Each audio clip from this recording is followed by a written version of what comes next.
So let us start. First, I'd like to thank the organizers of this symposium for inviting me to this wonderful symposium.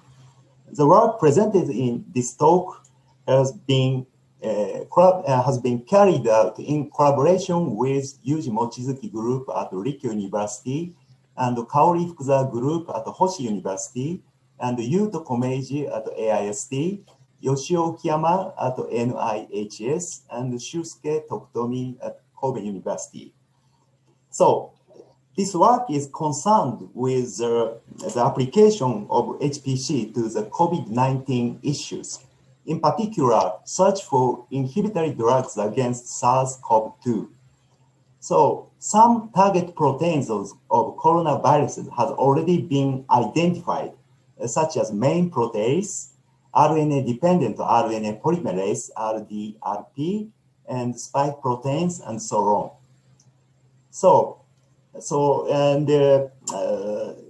Mainly, first attempt has been performed worldwide in the framework of drug repositioning strategies.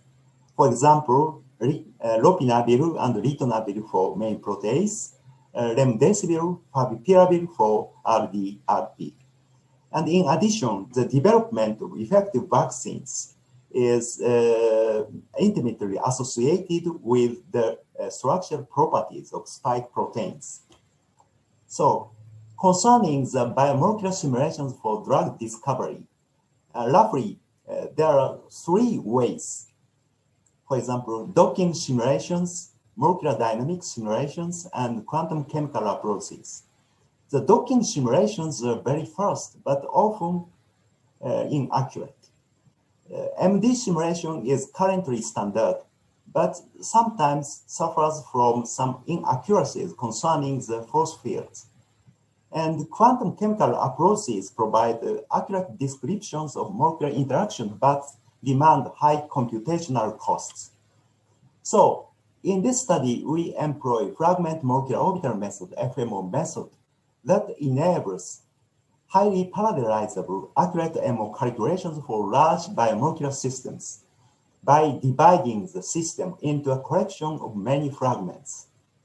So we can obtain through FMO calculation the inter-fragment interaction energies called I-phase between, for example, ligand and surrounding residues. These are very essential quantities obtained through FMO calculations. So in the context of high-performance computing, we employ the world-first Fugaku supercomputer. FMO calculations with Abinit-MP software were performed in the study on Fugaku supercomputer with the evaluation environment in the trial phase. So first, I will talk on the inhibitor designs against main protease. The interaction analysis was mainly performed by Ryo Hatada et al. Okay, so the target system in this study is the SARS-CoV-2 main protease and N3 inhibitor complex. This main protease works for viral polyprotein cleavage. An inhibitor N3 was developed at early stage of inhibitor search, and understanding the mechanism of interaction between main protease and N3 ligand is essential for drug discovery research. So the purpose of this work is analyzing the interaction mechanism between main protease and N3 by combinations of molecular dynamics simulations and FMO calculations. So we employ FMO and obtain interfragment interaction energy I-phase between ligand and surrounding residues. First, we perform the calculations for the single static structures based on PDB.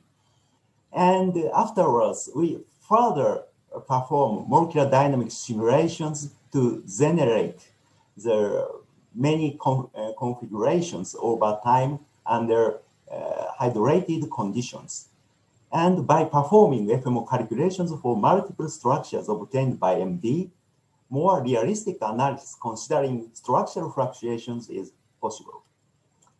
So concerning the structural preparations, we use the PDB 6LU7, and by performing the 100 nanosecond molecular dynamic simulation to generate 1,000 structures with 100 picosecond intervals.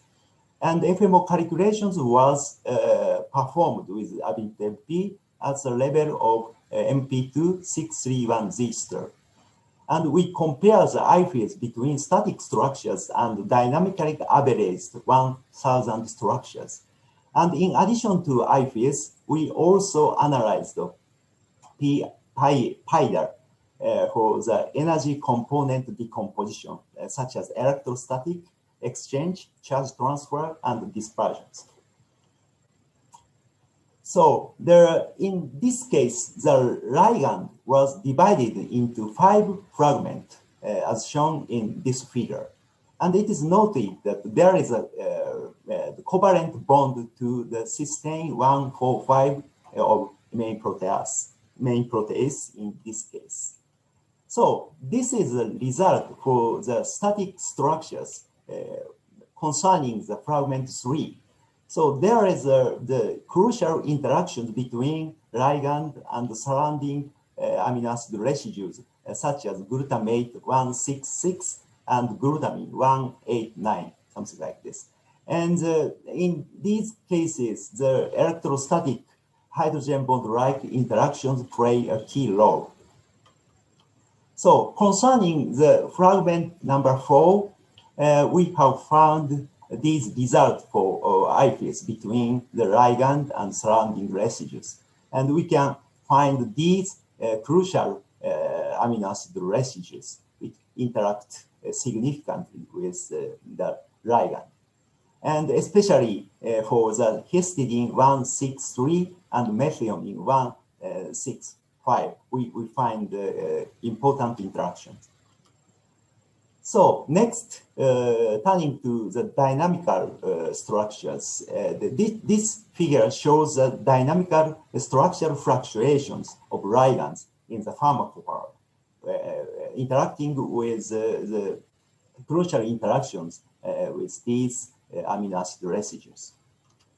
So concerning the I-field result for the fragment 3, we find these results for the dynamically averaged I-phase compared to the static I-phase. The dynamical one is orange and the static one is blue, and we find significant differences between them. So concerning the interactions associated with the fragment 4, we find these results for the static and dynamical I-phase, dynamically averaged I-phase. And we find a significant reduction of interactions between ligand and histidine 163, something like this, and also for glutamate 166. So summing up the contributions from 5 fragments, we can evaluate the overall I-phase between ligand and amino acid residue interactions. And this is a result for the crucial residues. And we find that the overall I-phase were substantially destabilized due to dynamical fluctuations, especially for the histidine 163 and glutamate 166 and glutamine 189, something like this. So we may conclude it is necessary to consider dynamics for analyzing the interactions. And this figure shows the correlation analysis between I-phase and interfragment distances. And then we also find that the effects of the structural fluctuations on I-phase were confirmed. Okay, so this is a short summary for this first part. We have performed the FMR analysis on the interactions between N3 ligand and the main protease, and we have found those important residues such as histidine 41, histidine 163, something like that. And we have also found hydrogen bond was observed to play a key role. And concerning the effects of dynamical structural fluctuations, we have mainly found the destabilization of IFEs, and also found the shift of important interaction sites. And for these calculations, the Fugaku supercomputer was used, and it took about 0.6 hours per one structures with the use of 119 nodes, a half-rack of Fugaku. Okay, so further, we have performed the calculations in the case of absence of covalent bond to cysteine 145. This slide shows the comparison comparison of IFEs between the presence and the absence of the covalent bond to cysteine 145. So comparing these figures, we have found a very drastic change due to dynamical fluctuations in the case of absence of covalent bond, as seen for histidine 163 and glutamate 163 and glutamine 189, something like this. So then we also perform the Pca, principal component analysis, and SVD, singular value decomposition analysis. We use the time evolving IFE matrix Z, IFE matrix X, something like this. And using this X, we can construct the variance covariance matrix Z. And by diagonalizing this matrix Z, we can perform the principal component analysis to get the eigenvalues and the eigenvectors. And in the case of singular value decomposition analysis, this IFE matrix is diagonalized, something like this, in terms of the left temporal singular matrix U and right residue singular matrix V, something like this. And the weight of each residue can be evaluated by these equations. So this is a result for Pca in the case of presence of covalent bond to the cysteine 145.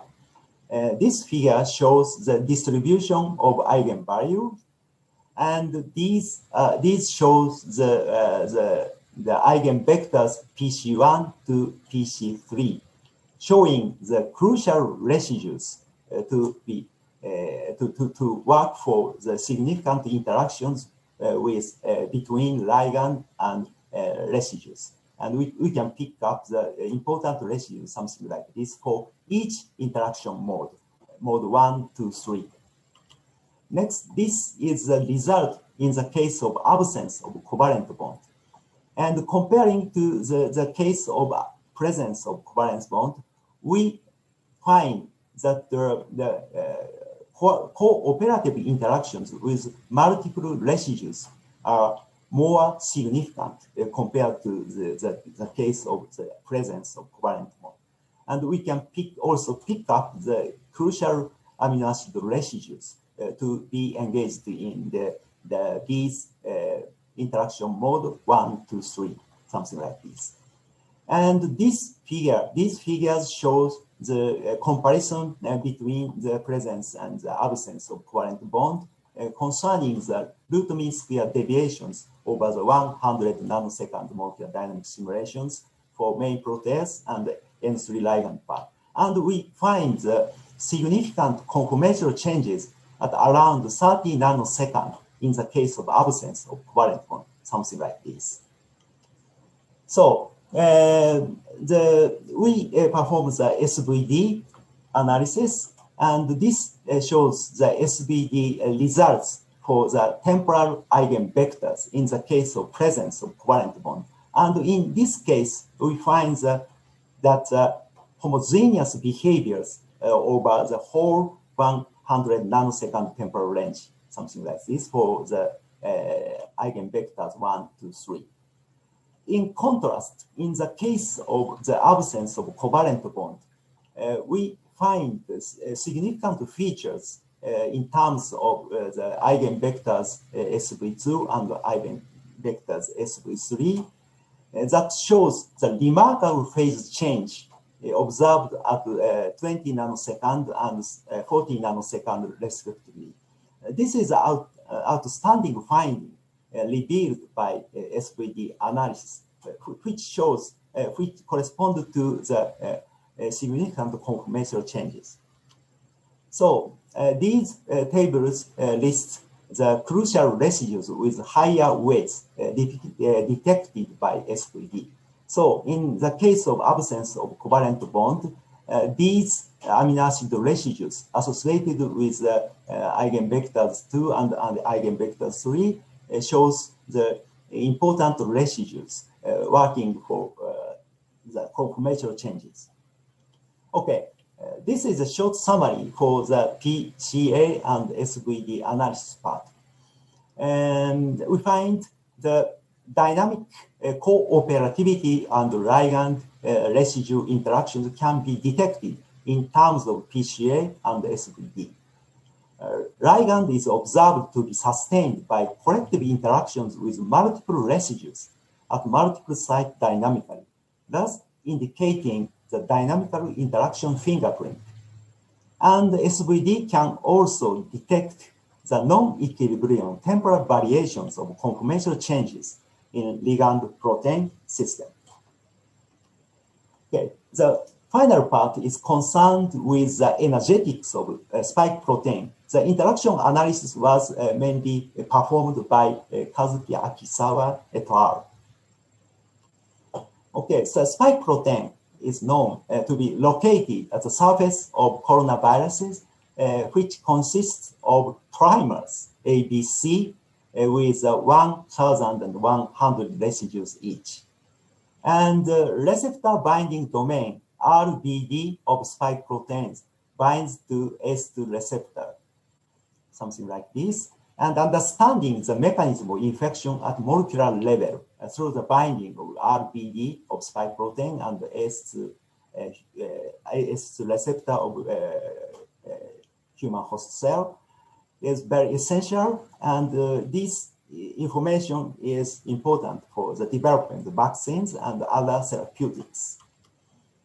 And we have analyzed the 4 structures in our FMO calculations: closed structure with PDB 6VXX, open structure 6VYB, and the complex structure of RBD of spike protein and ACE2 receptor, and also complex of RBD and antibody. These are figures for these structures. And the purpose is to obtain basic structural information concerning the infection process. And for this purpose, we perform the world's largest scale and highly reliable FMO calculations. So we again employ FMO method and obtain IFE interactions. And in this case, we perform the MP 2.5 and MP 3.5 FMO calculations. That is very accurate, whose accuracy is comparable to the CCSD with perturbed triple, with much lower computational costs. And the basis set used is 631 Z star and CCPB DZ in this case. And concerning the structure preparations, the details is shown in this table. And in these closed and open structures, we have performed the partial homology modeling along with the MD annealing with the AMBER software to remedy the poor resolution and main chain defects involved in these structures. And we have also taken into account the crystal structures to prevent charge residue artifacts. So these are the comparison of closed and open structures, something like this, employed for the calculations. Okay. And these are consists of trimers A, B, C, and all RBD regions are download in the case of closed structures. In contrast, in the open structures, only one RBD region is upward, something like this. So this is a result for the I-phase between the monomers A, B, A, C, B, C. And in particular, in the case of B and C interaction, the chain BC loses the attractive stabilization I-phase energies significantly. And this BC binding is essential in structural changes.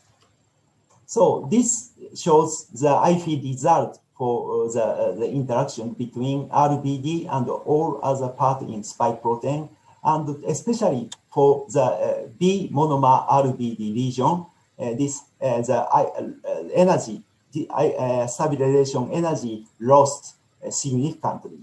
But this lost energy will be compensated by the binding to ACE2 receptor, as shown here. So these shows the residues, important residues, which are destabilized by the structure changes from the open structure to closed structure, from closed structure to open structures. And these charge residues play an important role for this destabilization. And our question is it possible to compensate for these lost stabilization energies?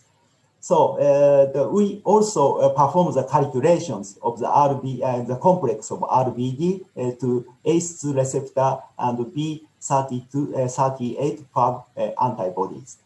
And it is noted ACE2 and B38 antibody binds to the same region of RBD. So then we have found the energy recovery by the binding to the ACE2 receptor and B38 antibody, something like this. For example, the lost stabilization energies in open structure can be compensated up to 60% in the case of ACE2 binding and up to 44% in the case of antibody binding. So these are residues that contribute significantly to the stabilization, and in the case of ACE2 binding, charged residues predominantly work. But in contrast, in the case of antibody binding, charged and neutral residues both play a role with smaller amplitudes. Okay, so due to the limitation of time, due to the time limitation, I'm sorry, I will skip this part of additional analysis concerning the effect of antibody binding on the compensations of the lost stabilization energy in the case of the closed form binding. Okay, so this is a short summary for the spike protein part. So the RBD of monomer B lost the stabilization energies from the structure changes from the closed form to open form significantly. But these lost energies can be compensated through binding to ACE receptor or antibody. RBD binds ACE2 to regain the lost interaction energies. And also have antibody binding could also stabilization energy up to the 95%. But this part was skipped due to the time limitation. And in this case, we employed Fugaku for the FMO calculations. The MP3 level calculations were completed in 34 hours using the 8-lax cross structures. Okay, so and these are references associated with my present talk. And finally, computational resources of the supercomputer Fugaku were provided by Ligands Center for Computational Science under a special project against COVID-19. Thank you for your kind attention.